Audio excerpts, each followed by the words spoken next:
Hi everyone, today I'm going to be showing you how to configure PHPStorm, ddev and xdebug so that you can run PHPUnit tests inside PHPStorm. So I've just got Drupal recommended project here. I'm just going to add Drush to it as well as Drupal core dev, which is going to give me PHPUnit and a few other dependencies.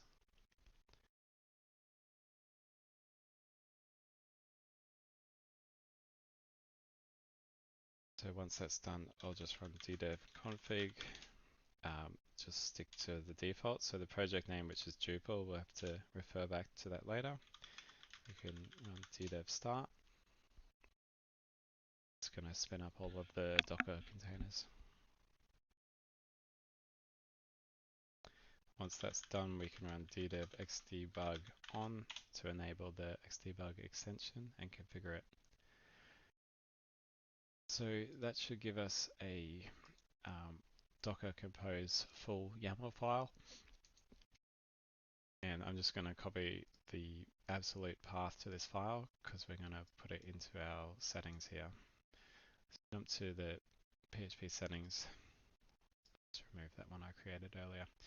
I'm going to add a CLI remote interpreter from Docker Compose, and I'm going to use that configuration file that was generated by ddev. That'll let us select the service, which is web, and we need to add another environment variable. So it's compose project name, and the value is ddev dash Drupal, which is the project name we specified earlier. And then always make sure you connect to an existing container so you don't have to spin up new containers every time you're running PHPUnit. I'm just going to call it ddev as well, just for clarity.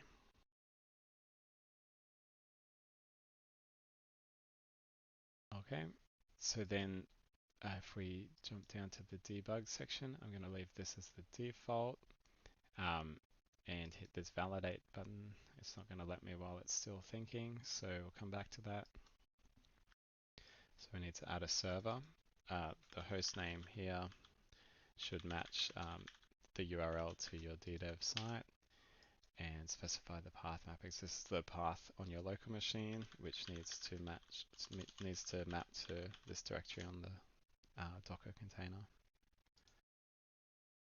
Then optionally, we can configure Composer to use this remote interpreter. And here we need to add PHPUnit by remote interpreter. Choose the one we've just created. Here we're going to enter the path to Composer's autoloader, and then that should detect that PHPUnit's installed, and we'll give it a default configuration file as well, which doesn't exist yet. Okay, then I'm going to grab core's PHPUnit file. You might already have your own. Get rid of that extension. Okay, and here we need to update this path to web/core. Now, let's just come back into the settings and have a look if this is validated, if this will work yet.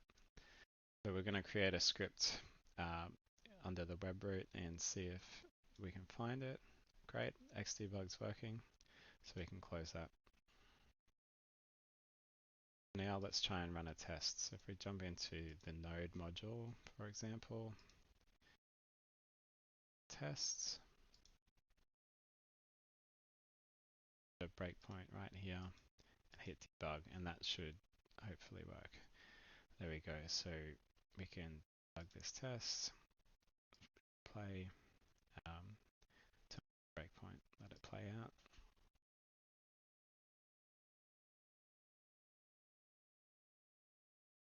See that that's passed 7 tests, 14 assertions. So let's see what happens if we try and run a kernel test. So I'll just place a breakpoint here, debug it.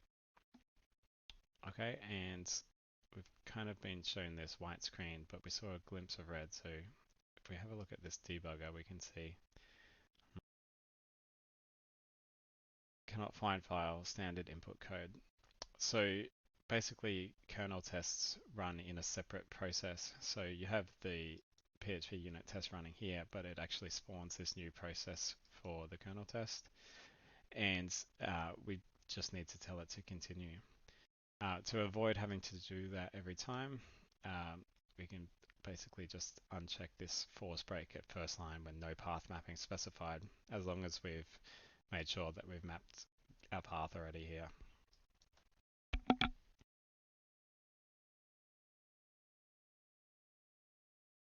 Okay, so let's try again. So now it's going to complain that there's no database connection. So if we come back to our PHPUnit file, we can enter the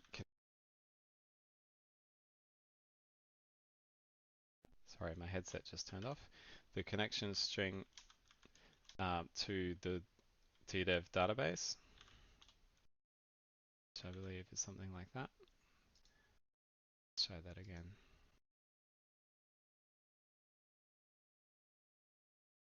Okay, so that works.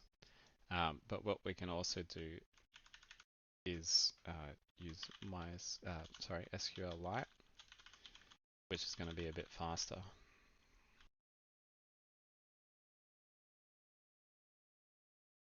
Something like that.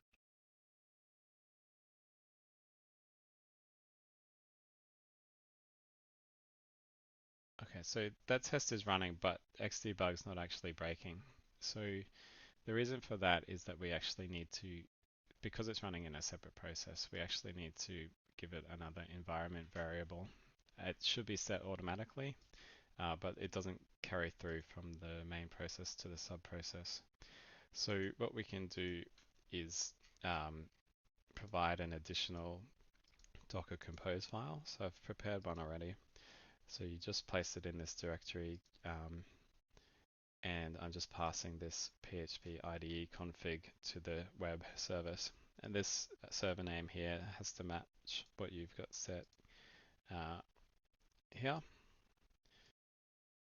So once you've done that, you just have to restart ddev, which is going to regenerate this Docker Compose full file.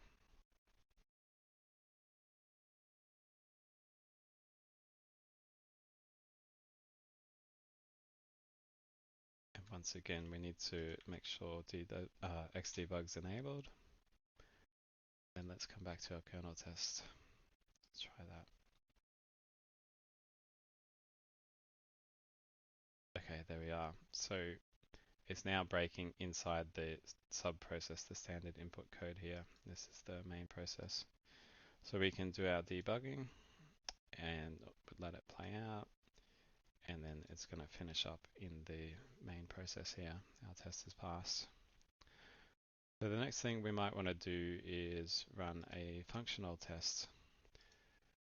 So a functional test is actually going to install a Drupal site or a minimal Drupal site, which can take a little while. But let's see what happens when we start debugging it. Okay, so we need a base URL. So the base URL, it needs to be accessible to PHP running inside ddev, but it also needs to match the server name that we've specified here once again. So luckily ddev's router allows us to simply use the same URL that we'd use in our browser, which should be something like that. So let's try that.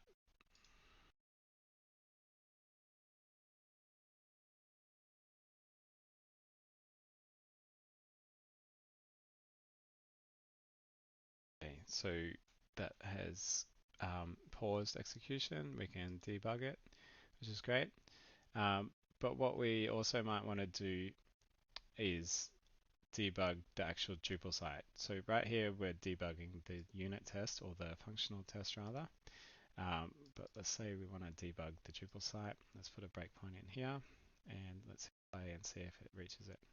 Okay. So now this way we're debugging the system under test rather than the test itself. Handy. Just going to turn that off. Test, which has passed over here.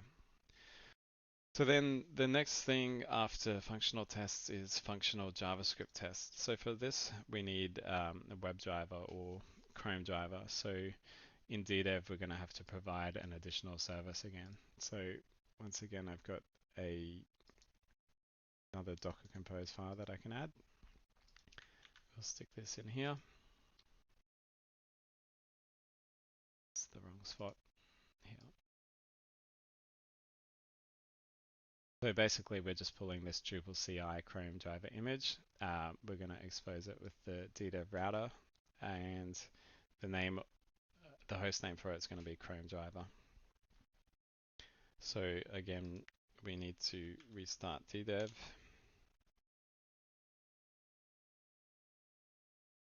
And turn xdebug back on. And then we can open up a functional JavaScript test. Oh, sorry, before we do that, we need to set our Mink driver args WebDriver. So I'm just going to do some copy pasting.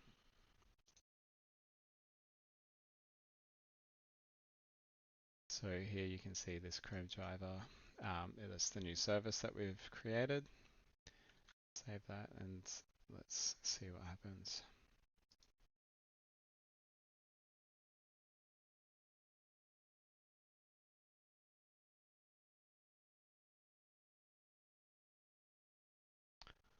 Okay, so our test has paused execution and we can do our debugging. And in the same way, we can add breakpoints to the actual Drupal site if we want to and debug those. Play out again. Should see it's passed again, which is great. So then you might also use Drupal test traits or existing site tests. So I'm just going to go ahead and add that. So composer require. I think I've spelled that correctly. Yeah, there we go. So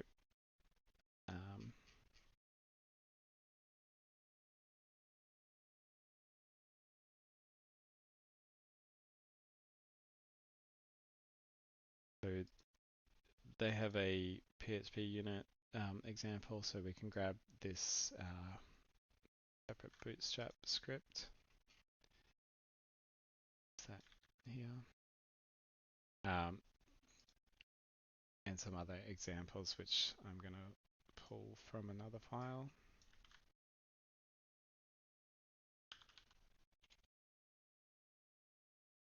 So we're setting the Drupal test traits base URL, the API URL, and the Mink driver args. So we actually need to pull in another service to ddev again.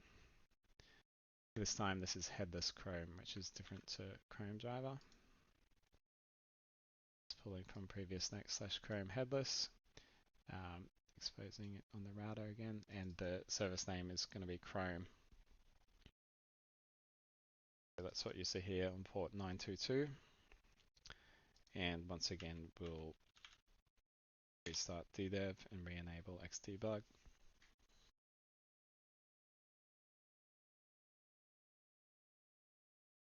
Okay, and we haven't actually installed the Drupal site yet, so let's run ddev josh site install standard.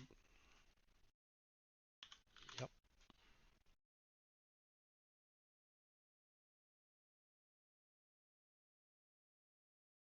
And make sure xdebug's enabled.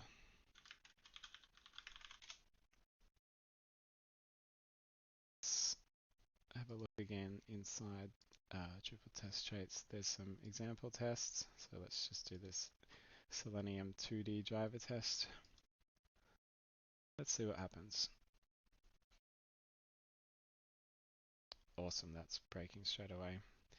And we'll just double check that we can test the actual site. Place a breakpoint here. Okay, there we are. And xdebug is breaking inside the Drupal site. So there you have it. We've got unit tests, kernel tests, functional and functional JavaScript tests, as well as Drupal test traits or Selenium 2D driver tests.